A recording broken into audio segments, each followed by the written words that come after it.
Vincent A. Lanci here, and it's time for another episode of A Mental Health Break. I connected with this guest on LinkedIn, and am grateful she reached out after hearing a friend and earlier guest, Sparkle's episode. As we welcome June, I also want to share some amazing news.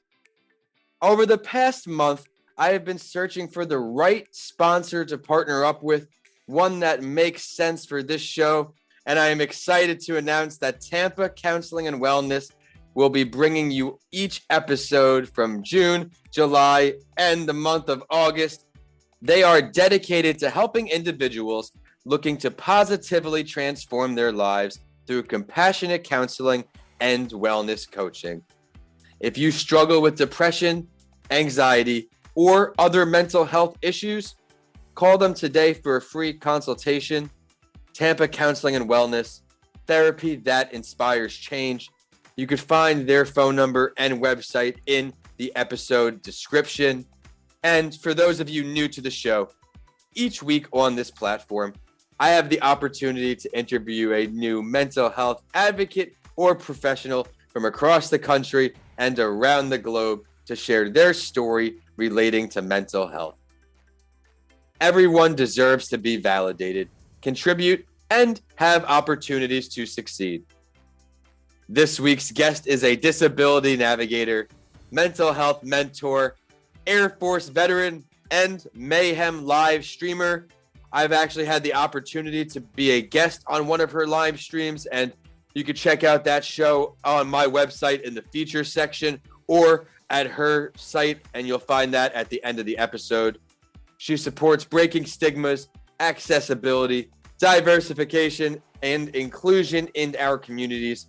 And she has a firsthand mental health testimonial ready to be delivered. So allow me to now bring her on, DeeJae DuRante. DeeJae, thank you for joining the show. Thank you. Thank you so much, Vincent. I appreciate the time and the invitation. This is fantastic. Absolutely. It's going to be a great episode ahead. Would you mind please introducing yourself to our listeners and sharing part of your story before we dive in and get going, while also touching on your role relating to mental health? Absolutely. It might take a minute, but I just remember as a younger person in high school, I really came across a psychology class that I was really passionate about, and I knew I wanted to pursue psychology. I was very intrigued by the human mind and emotion and why people think the way they think or why they act the way they act. And then from there, I joined the military in hopes of going to school. Wanted to go to college to get my bachelor's in psychology. So I did that. Joined the U.S. Air Force. So that's my service. And then after that, I started working in social services. I started working in a group home with individuals with intellectual disabilities. And then I just kind of been working in that field the last 20 or so years.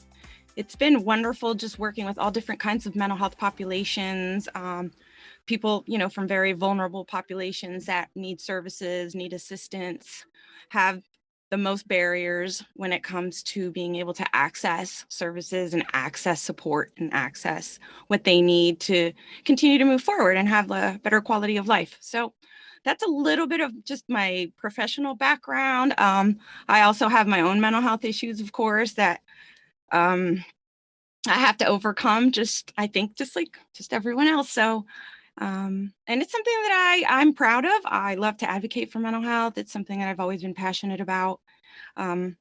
It's actually interesting that how I didn't realize really where that spark came from, but we might touch on it here in the interview in a little bit.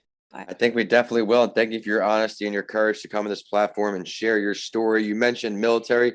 A, thank you for your service. And B, where are you streaming from right now? And were you always working there? You mentioned 20 years in the industry. Were you all around? I know in military, sometimes you're traveling. So share with our listeners.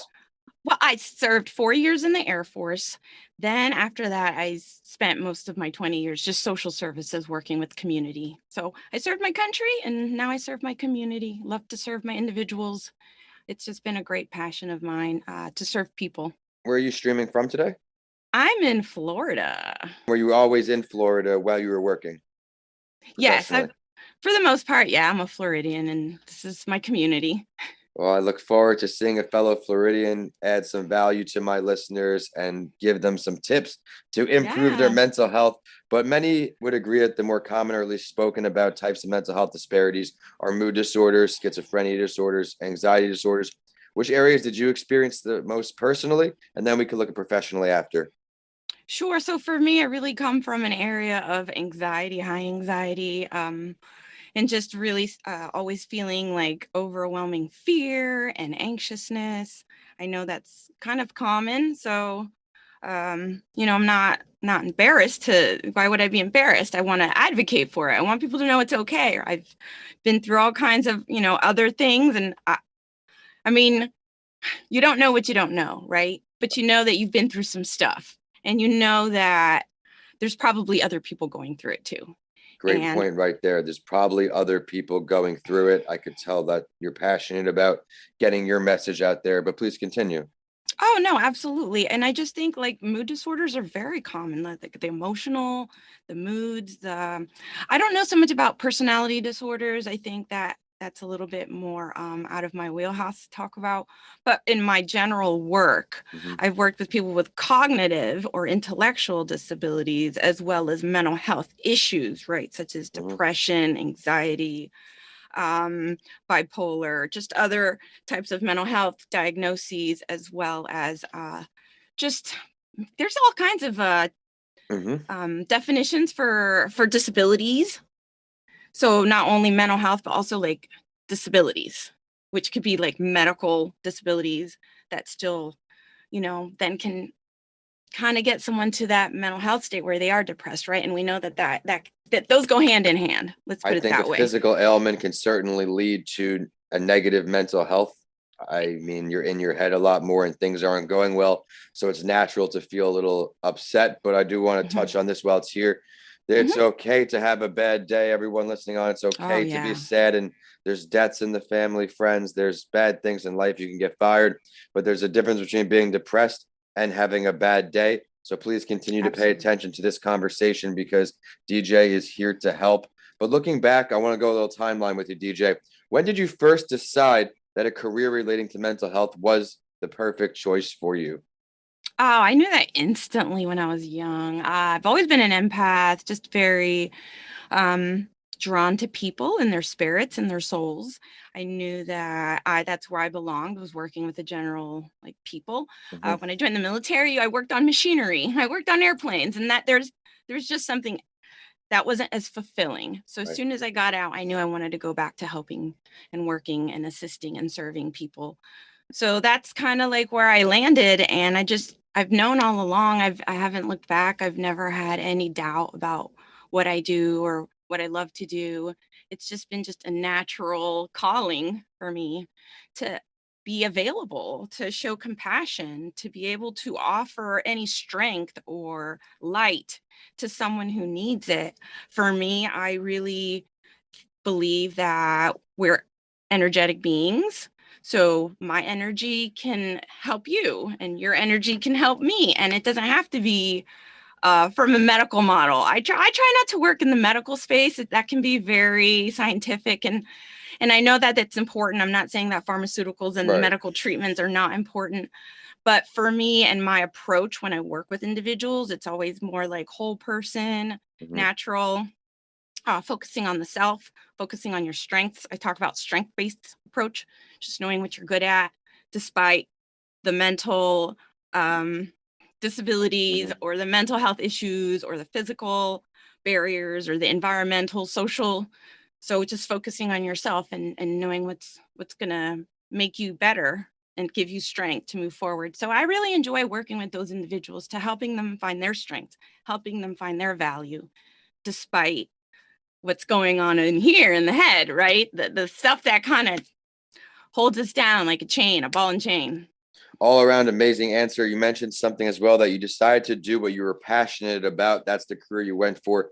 Would you find that in your experiences, doing things that you were passionate about, things you enjoy, improve your mental health?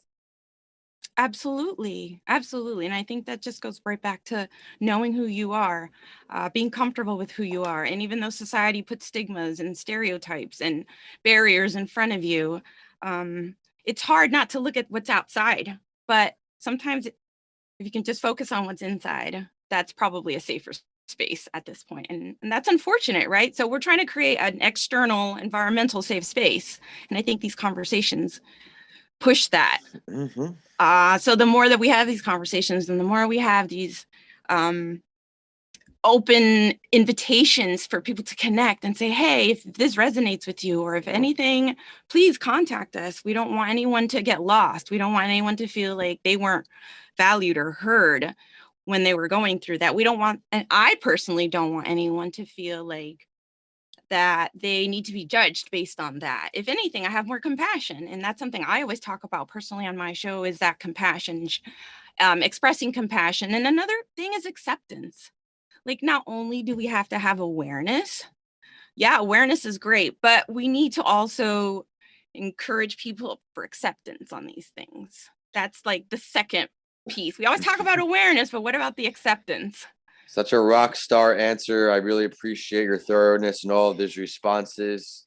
You have a lot to offer because of all the positions you've had and your personal experiences traveling. But through it all, if you could pick two, and I say just two because I want your most important answers here, DeeJae, I'd like to ask you for your two most important pieces of advice that our listeners can take on to improve their daily or short-term basis, and then also the long-term basis. You could start with whichever you like. Well, I think I'll just reiterate something we touched on, was the strength-based, turning inward, really focusing on yourself and what you're good at. You know yourself best. And if you can take ownership of that and really highlight that, that's going to give you strength, and that's going to give you a little bit more confidence to keep going. Aside from that, support systems, I Let's think, talk are about like, that a bit more because I very much agree. right. That I find myself always talking about that almost on every show, despite whether we're talking about PTSD, or if we're talking about autism, or if we're talking about neurodivergency, or if we're talking about sexual abuse, whatever it is that we're talking about, the support system's always a critical piece. So really just kind of realizing who's around you and how they're impacting you. If there's things that you can do to change a little bit of your environmental stressors to alleviate, that's something also to consider. I know sometimes that's not always possible. You can only do what you can, but it's something that finding the right support systems will also provide a safer space to keep going and not give up.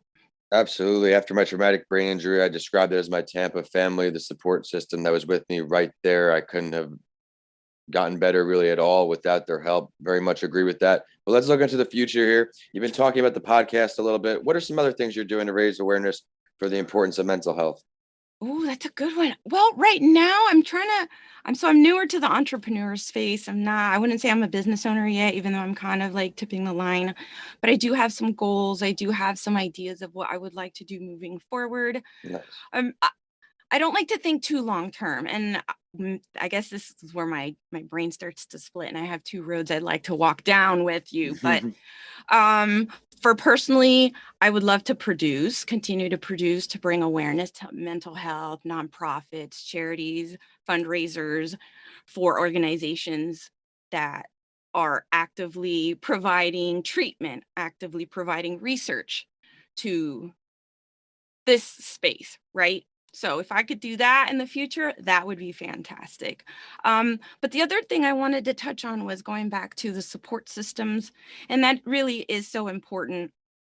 I find that I guess I'll just something that I want, since you've talked about traumatic brain injury, I think that I realized actually just recently when I was doing some self-exploration and I was trying to figure out, well, what's the why, right? We always hear people on their podcasts and their episodes and their live streams talking about the why. Figure out the why, the why, the why. Now I know that I want to work with people, and I knew that, but I didn't know the why. And the why was when I was young, when I was raised by my dad. I'm a dad's girl. And I wasn't very close to my mother. So there's some stuff going on there. But when I was in 7th grade, my dad was in a really tragic car accident, and the guy he was with passed away, unfortunately. And my dad was a traumatic brain injury, suffered from a traumatic brain injury. And I didn't really realize that accident is really what spiked my interest to peak, to understand why people change, right? And something that resonated with me was that, like, the caregivers, the support system, my mom, my brother, my sister, everyone changed because my dad changed. And we don't really talk about traumatic brain injuries, but I think we're going to have another conversation in the future. But that for me was like, I guess really what sparked it was always holding that space for my dad. And I didn't realize it till recently how that is what really propelled everything after. That was the catalyst for my passion to be so supportive, to be so compassionate, to be so wanting to advocate, so to speak. So I thought that when I read your profile and you said traumatic brain injury, I had just kind of realized. So for me, that was almost like, yeah, this would be a really fantastic collaboration or an episode for us to be able to communicate, because that holds such a deep part in my heart that I didn't really realize was really the spark that pushed all this. I think we could definitely have another collaboration on traumatic brain injuries. And similar with me, there are some lights out of all the darkness. And I guess one of that may be putting you in the position you are now to use your platform to raise awareness. But so far, you've delivered an amazing episode, and it's only about to get better, because we are going to now have your take on the Spotlight story. Each week, I share a mental health story of someone who is famous, because I want to let you, the listeners, know you are not alone. I want you to understand that even though someone looks like they're healthy from the outside, they may not be on the inside too. And I will now share the mental health related write-up on another rock star female advocate and actress, Sarah Silverman. Of late, she's been getting involved with comedy. Many people have seen that. And even someone who is laughing may be battling mental health disparities. I'd like to include some quotes I found that she told Glamour, and I think they may resonate with a few of you listening on. Quote, "People use panic attack very casually out here in Los Angeles, but I don't think most of them really know what it is. Every breath is labored. You are dying. You are going to die. It's terrifying. And then when the attack is over, the depression is still there. I wouldn't wish depression on anyone. But if you ever experience it or are experiencing it right now, just know that on the other side, the little joys in life will be that much sweeter. The tough times, the days when you're just a ball on the floor, they'll pass. You're playing the long game, and life is totally worth it." DeeJae, what do you take away most from those statements? That definitely resonates with me. I remember having a panic attack. I remember having a few panic attacks, and I remember just feeling like the room was woom, woom, woom. I could feel my chest closing in. I felt my body tightening up. And it was terrifying. I felt like, every breath was definitely labored. You feel like you're just shriveling up into non-existence. And it was absolutely terrifying. And then, everything else is still there. Like that will go away as the body releases it. But then, and it's funny because I know you can't really enjoy the good things, right? The good moments without the bad moments. So I guess that's just a way of kind of saying the same thing. And they always say that gratitude, practicing gratitude. So I think that maybe touches on that. Just, everyone trying to at least be grateful for what they have so they can keep moving forward despite everything else. All the mayhem and the chaos inside our heads, finding An those little amazing moments. analysis. Yes, you have to remember that not every day can be great. If you're more of a realist in that respect, you have to know that when it's a dark day, just means the sun coming out tomorrow. But DeeJae, I gotta thank you so much for coming on the show today. I know our listeners are going to see all the value in your show. I loved how you talked about your personal experiences, obviously, and also gave that professional perspective. And at the end, you really talked about finding your why and promoting doing something you're passionate about. As a finance major, I left the corporate life with a lot more money than doing this in the beginning, but I know if I do something I'm happy about, I like doing, I'm passionate, the money will follow. So please, I know firsthand your mental health does improve when you do things that you enjoy, but it is now time for the last word, DeeJae. And I also do this on my other show, That Entrepreneur Show, too, because I want the listeners on both of my platforms to have the opportunity to get to know my guests What do you want to leave off at? Oh, well, if anyone wants to contact me, feel free to reach out. I'm on LinkedIn, DeeJae DuRante. Silver Fox Talks is usually my handle. Anyone can find me at, whether it's LinkedIn, Facebook, Instagram. I'm not a huge social media person. LinkedIn's my preferred platform, and live streaming's really my jam. That actually has a lot to do with the anxiety component of it.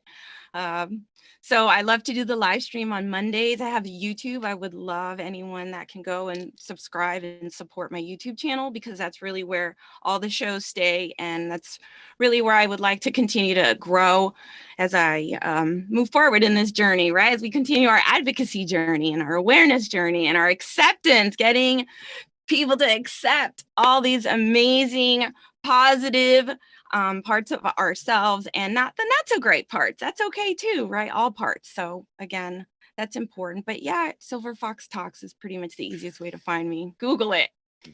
Everyone, be sure to check her out on LinkedIn. That's how we connected, or any of those handles, whichever you prefer to use. And also, the show is on whichever platform you prefer to use. We're on LinkedIn, Instagram, and Facebook at A Mental Health Break. And on Twitter, we're at Podcasts by Lanci. So you have updates from all of my shows. Of course, my handles are at Vincent A. Lanci on all social media and YouTube. And my website is vincentalanci.com. If you check out any of my books, DM me or email me. I want to hear what you think. We have Mr. Lanci Talks Mental Health, Left for Dead, A Story of Redemption, and How to Transform Your Mindset When the Norm is Changed. All are on my website or Amazon now. If you enjoyed today's episode, please continue listening and rate A Mental Health Break 5 stars. Thank you all for listening, and I'll see you all next week on A Mental Health Break.